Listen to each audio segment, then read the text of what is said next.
श्री स्वामी समर्थ, श्री गुरुदेव दत्त. सर्वांना नवरात्रीच्या खूप खूप शुभेच्छा. सर्व स्वामी भक्तांना नवरात्रीच्या खूप खूप शुभेच्छा.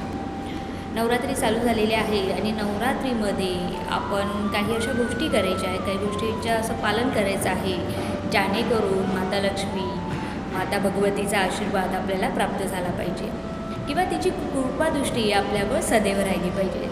तर खूप छोट्याशा गोष्टी आहेत, म्हणजे घरातील प्रत्येक महिलेने हे नक्की केलं पाहिजे. सगळ्यात पहिला म्हणजे नवरात्रीमध्ये आपलं घर हे पॉझिटिव्ह एनर्जीने भरलं पाहिजे. तर ह्याच्यासाठी काय करायचं आहे, सिम्पल. जर तुम्ही घट बसवला असेल तर तुम्ही पूजा करणार आहात, अखंड दिवा लावणार आहात. त्याचबरोबर घराच्या चारी कोपऱ्यामध्ये तुम्हाला कापूर, जो आपण कापूर वापरतो तो कापूर घ्या किंवा भिंसेनी कापूर घ्या. त्याच्यामध्ये 1-2 लवंगा टाका आणि तो पूर्ण घरामध्ये त्याची धूपारती करून घ्या. दुसरं म्हणजे तिन्हीसांच्या वेळेस घराच्या उंबऱ्यावर तुम्हाला उंबऱ्याच्या बाहेर दोन्ही बाजूला दिवा प्रज्वलित करायचा आहे. तुपाचा दिवा असेल तर वेल अँड गुड. तिसरी महत्त्वाची गोष्ट, कधीही आपल्या घरामध्ये तिन्ही सांजेला कोणतीही सुहासनी स्त्री जर घरात आली तर तिला हळदी कुंकू लावल्याशिवाय घराच्या बाहेर पाठवू नका.